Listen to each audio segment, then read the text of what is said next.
भारत में भीषण गर्मी अब सिर्फ मौसम की परेशानी नहीं रही, बल्कि ये एक साइलेंट किलर बनती जा रही है। हार्वर्ड यूनिवर्सिटी रिपोर्ट्स के मुताबिक देश के करीब 38 करोड़ वर्कर्स, खासतौर से खेतों, कंस्ट्रक्शन साइट्स और फैक्ट्रीज में काम करने वाले लोग सीधे हीट एक्सपोजर की चपेट में हैं। भारत की करीब 75% वर्कफोर्स ऐसी नौकरियों में है जहां हीट स्ट्रेस, डिहाइड्रेशन और गंभीर बीमारियों का खतरा लगातार बढ़ता जा रहा है। आज हम समझेंगे इस भीषण गर्मी के खतरे में इस तबके को कैसे बचाना है और पब्लिक एट लार्ज भी थोड़ा से लाभान्वित हो। ऐसे इनपुट्स हम लेंगे अपने खास मेहमानों से। आज मेरा नाम है दीपक डोभाल, आप देख रहे हैं आपकी खबर आपका फायदा। छोटी सी रिपोर्ट आप देख लीजिए, मैं लौट रहा हूं मेहमानों के साथ।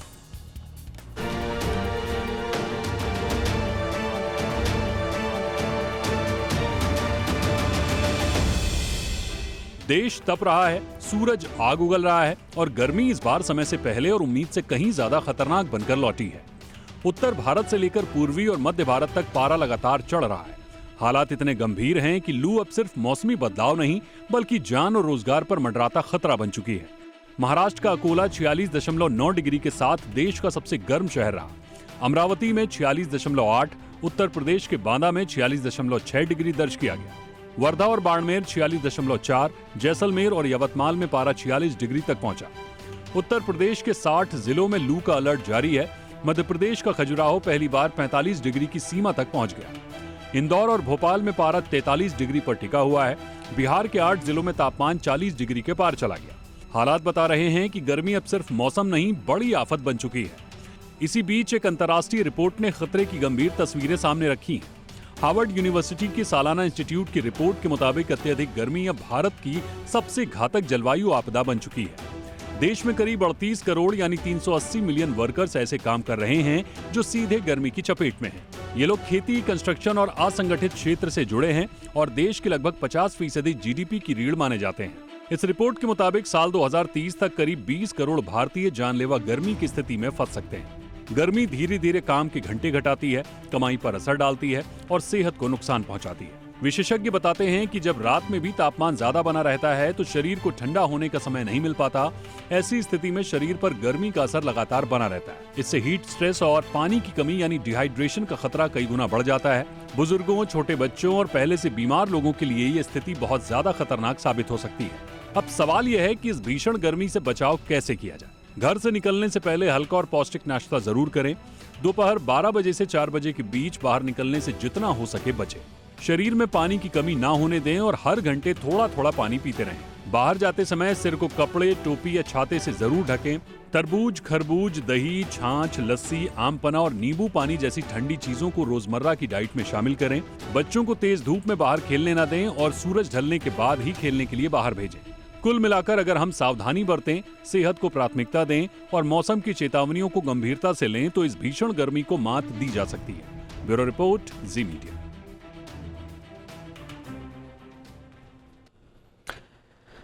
बहुत ही खास मेहमान इस वक्त हमारे साथ जुड़ रहे हैं। डॉक्टर मनोज कुमार सर हमारे साथ जुड़ चुके हैं, principal director cardiology Max Healthcare. बहुत बहुत स्वागत है डॉक्टर कुमार सर आपका हमारे शो पे। हमारे साथ हैं doctor Manish Kumar Goyal sir, senior physician हैं कैलाश हॉस्पिटल से। बहुत बहुत स्वागत है डॉक्टर गोयल आपका हमारे शो पे। और हमारे साथ जुड़ रही हैं डॉक्टर श्वेता खंडेलवाल, न्यूट्रिशनिस्ट और न्यूट्रिशन एक्सपर्ट और वाइस प्रेसिडेंट IPE ग्लोबल की। बहुत बहुत स्वागत है डॉक्टर खंडेलवाल आपका भी हमारे शो पे। डॉक्टर मनोज कुमार सर, चर्चा की शुरुआत आपसे ही कर रहे हैं और आप का ऑब्जर्वेशन सिर्फ एक डॉक्टर की तरह नहीं देख रहे हैं सर हम, बल्कि पॉलिसी मेकिंग कैसे हो स्वास्थ्य के क्षेत्र में, इस पर आप लगातार एडवोकेसी करते रहे हैं। ये जो रिपोर्ट आई है ये उस तबके पर हीट के खतरों को हाईलाइट कर रही है जो ज़्यादातर श्रमिक असंगठित क्षेत्र के हैं, जिनके लिए सुरक्षा के कोई नियम नहीं है, जिनके बीमारियां, जिनका आर्थिक नुकसान हीट की वजह से उसका कोई सही रिकॉर्ड नहीं है। और ऐसे में इस रिपोर्ट का आना, हम आम आदमी के लिए गर्मी के क्या प्रभाव हैं और कैसे बचना है इस पर तो बातचीत करते हैं, लेकिन ये जो संवेदनशील क्षेत्र है जिसका GDP में बहुत बड़ा योगदान है हमारे, सर कैसे आप देख रहे हैं और कितना बड़ा खतरे की जद में है ये तबका?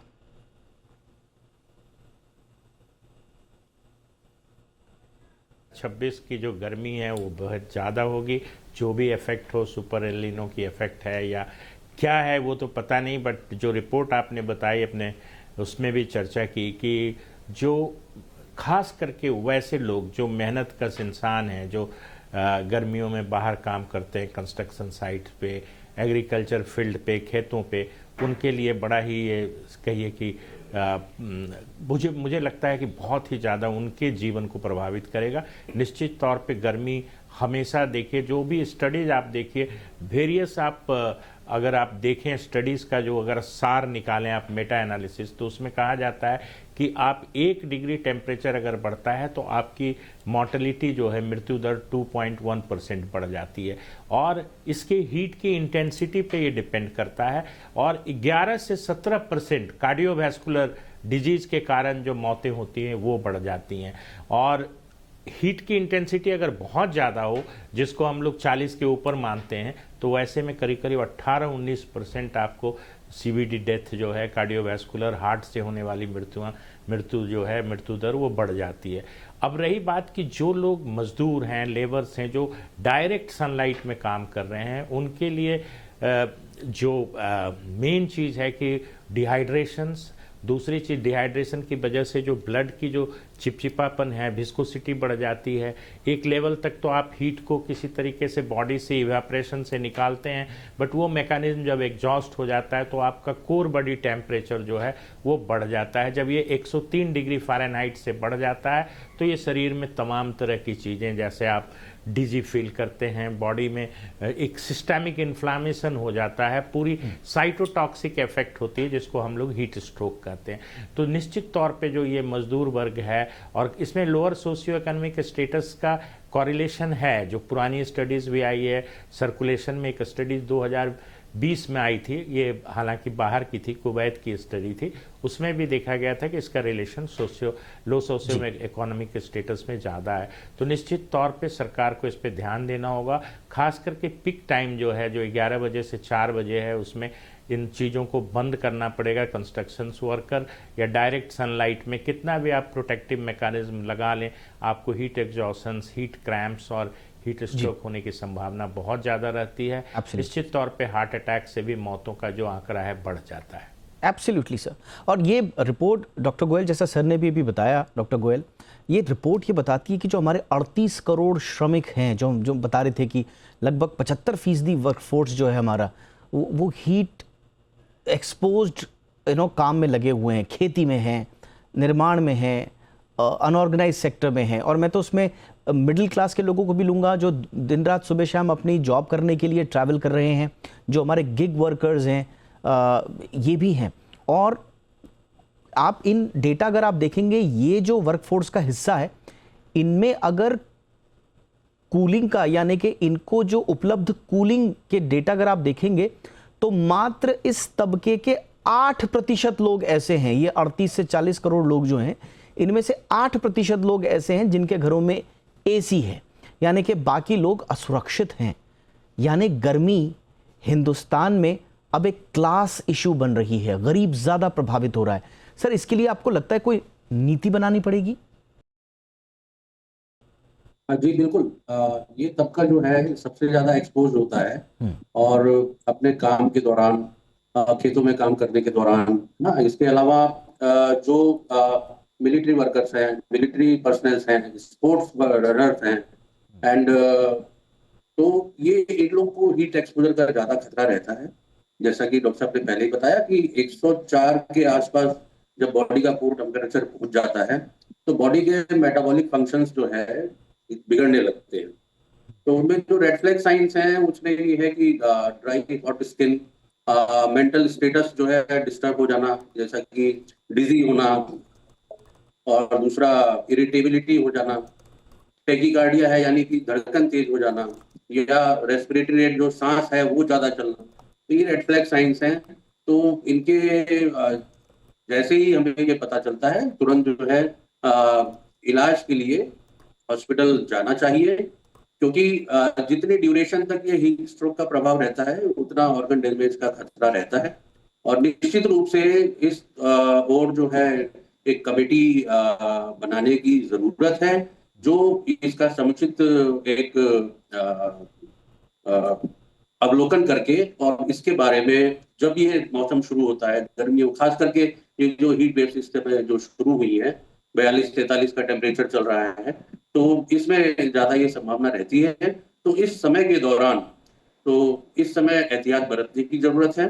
और जी, शैक्षणिक मतलब इसके बारे में जागरूकता अभियान चलाने की ज़रूरत है। Absolutely. ज़्यादा से ज़्यादा समय अगर कोई काम नहीं है तो लोगों को घर में रहना चाहिए। जैसा कि आपने बताया कि बहुत जो मीडियम क्लास है या लोअर क्लास है, उनमें से केवल 8 करोड़ लोगों के घर में एसी या फ्रिज 8% की जी, व्यवस्था है। जी, तो उसके लिए दूसरे उपाय जैसे हाइड्रेशन मेंटेन करें, अनावश्यक रूप से बाहर ना जाएँ, जो तेज़ धूप का जो टाइम है, उस समय में अपने काम को जो है थोड़ा-सा कम कर लें। तो इन चीज़ों से बचा जा सकता है।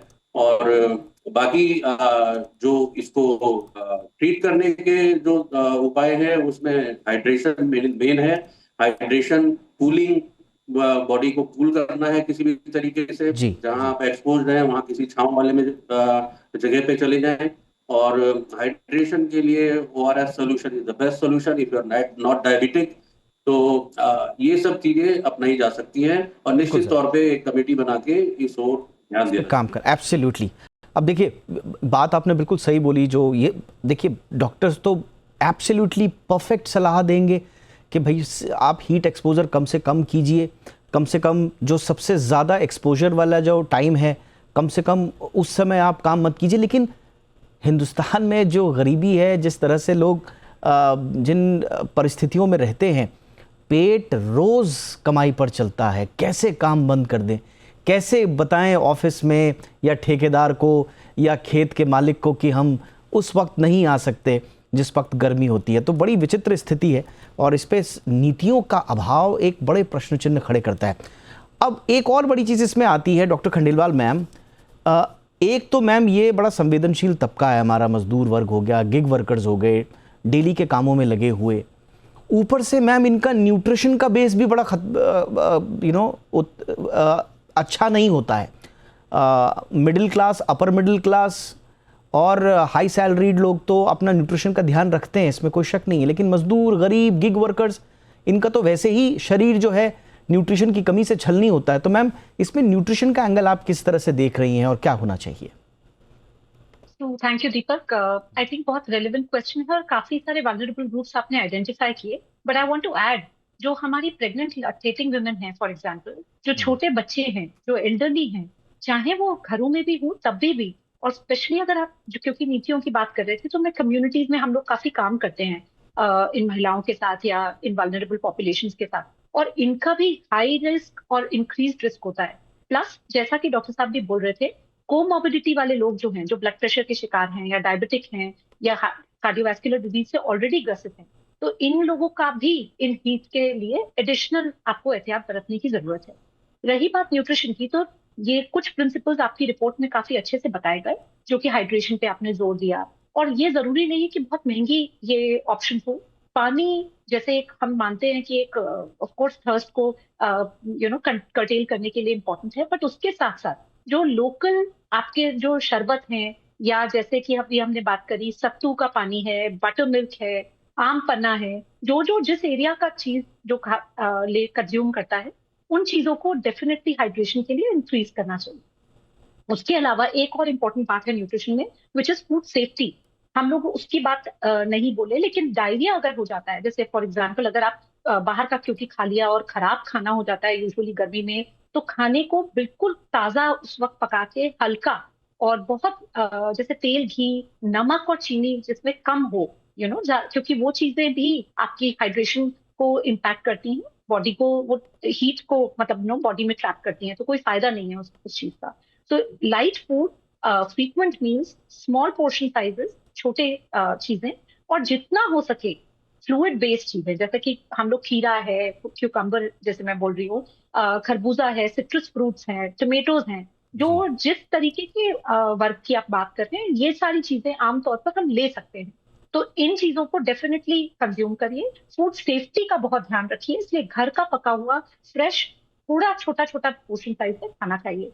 न्यूट्रिशन का ये 2-3 इंपॉर्टेंट है। इलेक्ट्रोलाइट बैलेंस एक और इंपॉर्टेंट चीज है जो आपको बॉडी में मेंटेन करना है।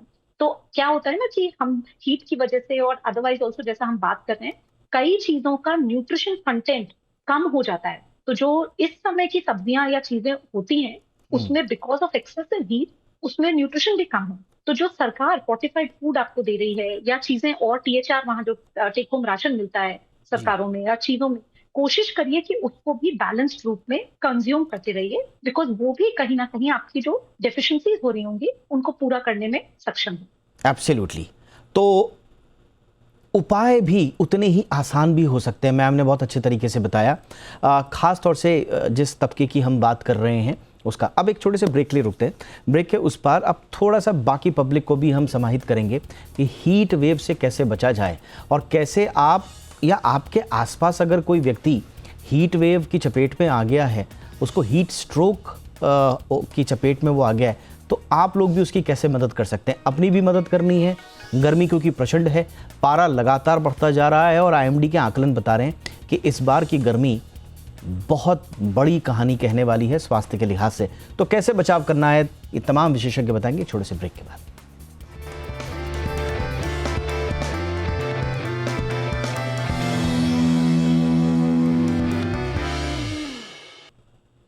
ब्रेक के बाद आपका स्वागत है। डॉक्टर मनोज कुमार सर, इसमें ये सिर्फ सिर्फ गरीब या मजदूरों के तबके तक सीमित गर्मी का मसला अब नहीं रह गया है। मिडिल क्लास और पूरा का पूरा जो इकोनॉमिक स्ट्रक्चर है हमारा, उसके लिए भी लगातार चैलेंज बनता जा रहा है।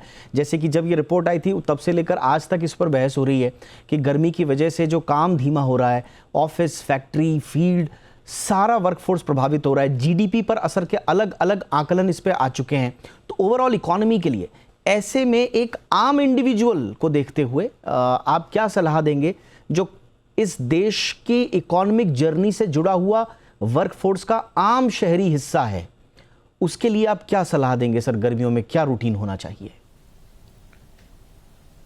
दीपक जी, जब हेल्थ इम्पैक्ट होता है हीट वेव का तो डेफिनेटली ये कन्वर्ट होगा आपके इकोनॉमिक इम्पैक्ट भी होगा, क्योंकि आपकी जो मेन जो पावर है, जो आपके फोर्सेज हैं जो काम कर रहे हैं, अगर वो स्वस्थ नहीं रहेंगे तो प्रोडक्शन भी कम होगा और तमाम चीज़ें आपके हेल्थ कॉस्ट भी बढ़ेगी।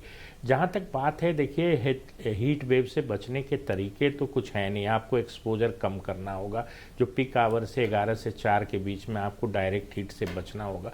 दूसरी चीज़ है कि हाइड्रेशन आपको मेंटेन रखना है। हाइड्रेशन का मतलब है कि आप पानी तब पीते हैं जब आपको प्यास लगती है। हमें ये मानना है कि हमें रेगुलर इंटरवल पे पानी लेना है।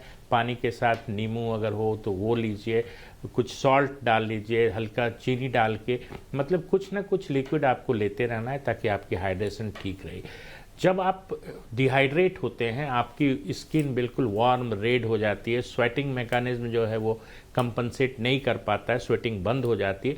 वैसे हालत में अगर कोई भी आदमी हो, चाहे वो वर्कर है, चाहे वो डेली बेस पे काम करने वाला बंदा है, या आप ऑफिस जा रहे हैं, आप सन में एक्सपोज्ड हो रहे हैं, तो ऐसे में कि आप शेड वाले प्लेस पे जाएं, पानी पिएं, ठंडा पानी पिएं।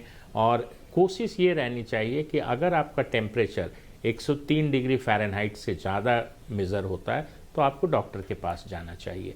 रही बात कि मास लेवल पे या कम्युनिटी लेवल पे आप इससे बचने के लिए क्या कर सकते हैं, तो मुझे लगता है कि इसमें एक प्रशासनिक एक चेतावनी भी, मुझे लगता है वार्निंग देनी पड़ेगी कि जो लोग आउटसाइड वर्क कर रहे हैं, जब टेम्परेचर देखिए जब टेम्परेचर 47 डिग्री हो रहा है तो वो एक इमरजेंसी है, हेल्थ इमरजेंसी है। इस temperature it is totally unphysiological temperature है, इस पे आप काम नहीं कर सकते, ना आपके बॉडी के ऑर्गन्स ठीक से काम करेंगे। और कई बार देखा गया है हीट स्ट्रोक के बाद मल्टी ऑर्गन फेलियर, हार्ट तो देखिए प्रभावित होता ही है, हार्ट को ज़्यादा वर्क करना पड़ता है आपके बॉडी को कूल करने के लिए, इसलिए मायोकार्डियम या हार्ट की जो ऑक्सीजन डिमांड है वो बढ़ जाती है। अगर आप डिहाइड्रेट होंगे तो किडनी शट डाउन होने का डर रहेगा। तो इन सब चीज़ों को होने से पहले करेक्ट करने की ज़रूरत है। और मुझे लगता है इसके लिए इस बार जिस तरीके से आपने सही कहा कि IMD ने कहा है कि 2026 की गर्मी बहुत ज़्यादा होगी, तो इसमें मुझे लगता है कि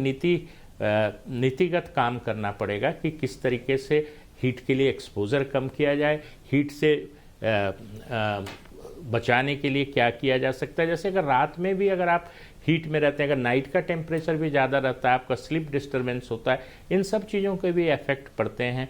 आपके मानसिक स्वास्थ्य पे। तो मुझे ऐसा लगता है कि एक बहुत सोची समझी एक नीति बनानी पड़ेगी जिससे कि Right, एक्सपोजर कम हो, और एक्सपोजर अगर हो गया है तो उसको कैसे ट्रीट किया जाए और जल्दी से जल्दी कैसे उसका उपचार हो, इस पे भी ध्यान देना होगा। बहुत अच्छी बात आपने कही सर, और इस पे एक नीति तो बनानी पड़ेगी। देखिए नीतियां हैं लेवल पे, सेंट्रल के लेवल पे भी हैं, कुछ राज्यों के लेवल पे भी हैं, लेकिन जब हम गर्मी के प्रभाव की बात करते हैं ना, बड़ा इग्नोरेंस हमारे सबके मन में आता है। अब आप खुद अपने आसपास देखिए, या खुद इस चीज़ को अपने ऊपर अप्लाई करके देखिए कि आप अपने दफ्तर में या अपने आसपास कोई मजदूर है, वो काम करने के लिए नहीं जा पा रहा और कहे कि मैं गर्मी की वजह से आज काम पर नहीं आ पाऊंगा। किस तरह की उलाहनाएं सुनने को मिलती हैं कि भाई सब लोग तो गर्मी लग रही है, सिर्फ तुम्हें थोड़ा ना लग रही है, हर मौसम में छुट्टी लेने तो कैसे काम चलेगा, एसी लगा रखा है हमने ऑफिस में, यहाँ आकर बैठो, सब तुम्हारी सुविधाओं के लिए।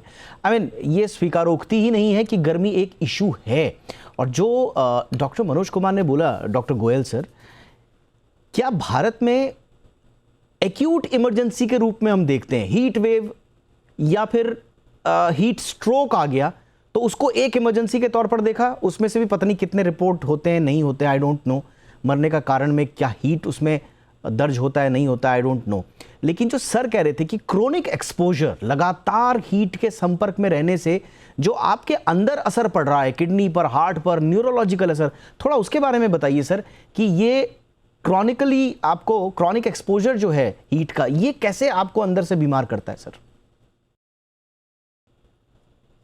क्रॉनिक जो ड्यूरेशन है हीट एक्सपोजर का, वो बिल्कुल मैटर करता है। जितने लॉन्ग ड्यूरेशन तक हम हीट में एक्सपोज रहते हैं तो बॉडी के ऑर्गन्स पे, मेटाबॉलिक फंक्शंस पे पूरा असर पड़ता है। बट सिंपली पुट, इसका जो सबसे बड़ा समाधान है वो बचाव ही है।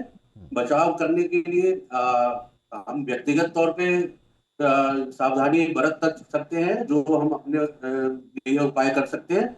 साथ में जैसा कि आपने कहा कि नीतियां बनानी चाहिए, और जो एक इमरजेंसी सिचुएशन अराइज हो रही है, साल दर साल ये टेम्परेचर बढ़ता जा रहा है, तो इसके लिए जरूर एक नीति बननी चाहिए।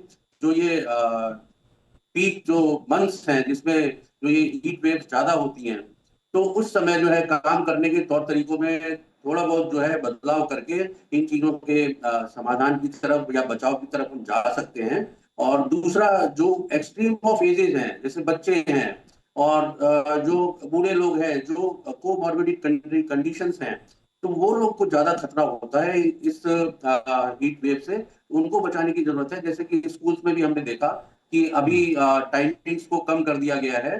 तो इसी तरीके से हम हर सेक्टर में कुछ नीतियां बना सकते हैं कि कैसे काम को इन हीट वेव जब प्रोमिनेंट है उस दौरान जो है हमें किस तरीके से नीतियों को बना के हम इसके प्रभाव को रोक सकते हैं, बचाव कर सकते हैं। एब्सोल्युटली सर, आपने बहुत अच्छा कहा। और देखिए विडंबना ये है भारत में कि हमारे तमाम जो शहर है ना, सर्दियों में आप वहाँ रहिए तो एयर पॉल्यूशन का शिकार हुई है, और गर्मियों में रहिए तो प्रचंड गर्मी का एक सिनर्जिस्टिक हेल्थ इम्पैक्ट जो है, may be respiratory plus cardiovascular and other. सोचिए आप कि क्या स्थिति है भारत में रहने वाले जो तमाम तबके हैं उनकी। इस पर बहुत गहराई से मंथन करने की आवश्यकता है, क्योंकि जैसे हम कह रहे हैं, ये रिपोर्ट भी कहती है, बहुत सारी रिपोर्ट कहती है, it is related to our economic strength. अगर हमारा वर्कफोर्स ही नहीं रह पाएगा तो फिर हम कहाँ से विकास कर पाएंगे। बहरहाल डॉक्टर खंडेलवाल मैम, ख़ास तौर से उनके बारे में आप थोड़ी सी सलाह दीजिए। जो महिलाएं हैं, महिला मजदूर हैं, प्रेग्नेंट लेडीज़ हैं, वो अपने न्यूट्रिशन का कैसे ध्यान रखें इन गर्मियों में? आपको पता है मैं यूजुअली एक एक्रोनिम्स हमेशा मुझे अच्छे लगते हैं, और अभी आपकी बात सुनते हुए मुझे एक लगा कि एक कूलर स्ट्रैटेजी हम कर सकते हैं। COOLER। सी में हमने अभी जो डॉक्टर साहब ने भी बात करी, कांस्टेंट हाइड्रेशन, जिसे मैंने कहा प्रेग्नेंट वुमेन हो या सिर्फ पानी का वेट नहीं करना है कि जब प्यास लगे तब करें, बट जो घर में लिक्विड्स अवेलेबल हैं, जैसा कि हमने अभी बोला, बटर मिल्क है, कोकोनट वाटर है, सत्तू है, बेल का शरबत है, जो लोकली अवेलेबल चीजें हैं उनको अपने मील में शामिल करना और थोड़े थोड़े इंटरवल्स पे लेना, चाहे उनको थर्स्ट ना भी लग रही हो तब भी, हाइड्रेशन का। So C is for constant hydration, cooler का। O है, पहला O ऑब्वियसली ऑप्टिमल मील्स, क्योंकि मैंने अभी आपको बताया इट्स इंपॉर्टेंट कि हम पोर्शन साइज छोटा रखें, तेल घी की मात्रा कम रखें, एक्सेसिव मीट कंजम्पशन, क्योंकि वो हाई प्रोटीन होता है तो अगेन उसको डाइजेस्ट करने के लिए ही ज्यादा चाहिए और हीट प्रोड्यूसिंग होता है, उसकी बजाय ऑप्शन थोड़े कम फ्रीक्वेंसी पे उसे खाएं और कोशिश करें कि किसी और सोर्स से प्रोटीन की लेने की ट्राई करें। सॉल्ट शुगर अपने खाने में कम करें, फूड सेफ्टी का ध्यान रखें, ये ऑप्टिमल मील की बात है।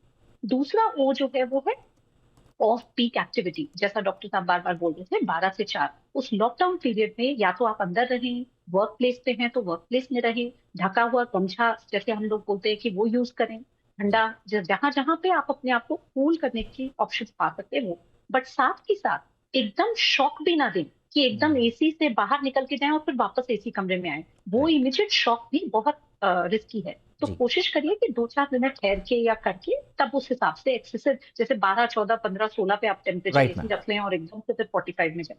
सो ओ एल से लाइट क्लोथिंग की बात हुई है, काफी अच्छा है कि इंडिया में हमारे पास कॉटन, लिनन ये सब ऑप्शंस हैं, इन जी। चीजों को इस्तेमाल करें।